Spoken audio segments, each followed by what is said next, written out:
السلام عليكم ورحمة الله وبركاته. ازيكم حبايبي، عاملين ايه؟ اللهم صل وسلم وبارك على سيدنا محمد وعلى اله وصحبه وسلم.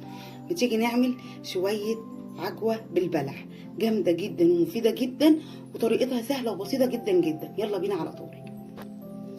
اول حاجة طبعا ده بلح الرطب بتاعنا. انا جايبة 1.5 كيلو، غسلته وشلت البذر منه او النقى منه وفصصته بالطريقه ديت. تمام. ودي 3 أو 4 معالق سمنه بلدي كبار. مفيش سمنه بلدي، سمنه عاديه عادي، بس هي السمنه البلدي بتديله طعم جامد جدا جدا. كوبايه لبن صغيره او نص كوبايه كبيره. تمام. يلا بينا على هنعمل ايه. هنرفع البلح بتاعنا على النار وهقول لكم هنعمل ايه. رفعنا البلح بتاعنا على النار من غير اي حاجه، حطيناه في الحله مغسول ومتقشر القشر بتاعه والنقه شايلينه. تمام. اهو ابتدى اهو يعمل صوت اللي هو ايه، بيشرب الميه بتاعته بس كده. انا حطاه على النار شرب الميه بتاعته. في الفتره دي انا بيبقى ايدي فيها على طول، ما بخلوش عشان ما يتحرقش مني وافضل اقلب فيه.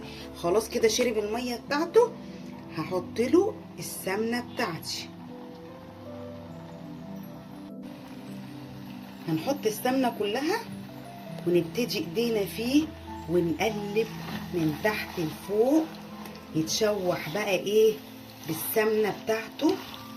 ما بنحطش لا سكر ولا اي حاجه، لان طبعا البلح فيه بيبقى مسكر لوحده.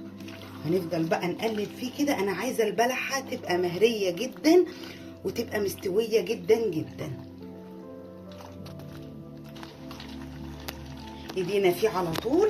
عايزه اقول لكم مغذي جدا وبيدي طاقه وحلوه قوي. تعمليه بقى في سندوتش كده، فينو، سندوتش عيش ابيض، ايا كان، تفطري بيه، تتعشي بيه مع كوبايه شاي بلبن كده. عايزه اقول لكم خطير جدا. في المرحله دي بقى ابتدى يتهري شويه، بس لسه في بلح عندي بصوا كامل وبيتشوح في السمنه. هعمل ايه بقى؟ كوبايه اللبن الصغيره هحطها عليه وهسيب ده كله يستوي مع بعضه وياخد ويدي بقى لغايه ما البلحيه بتاعتي كلها تتهري خالص خالص خالص كده. العجوه بتاعتنا طلعت، عايزه اقول لكم تحفه وطعمها جميل جدا. انا ما بطلتش اكل منها وهي على البوتاجاز.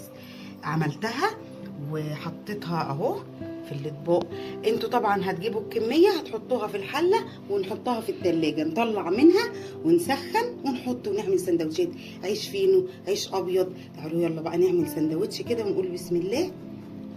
عايزه اقول لكم خطيره خطيره خطيره ومغذيه جدا وبتدي طاقه وباور حلوه قوي قوي قوي. جربوها هتعجبكم. ممكن ما تحطوش عليها لبن، بس انا بحبها بطعم اللبن كده، بتبقى طعمها غني جدا وجميله. تمام.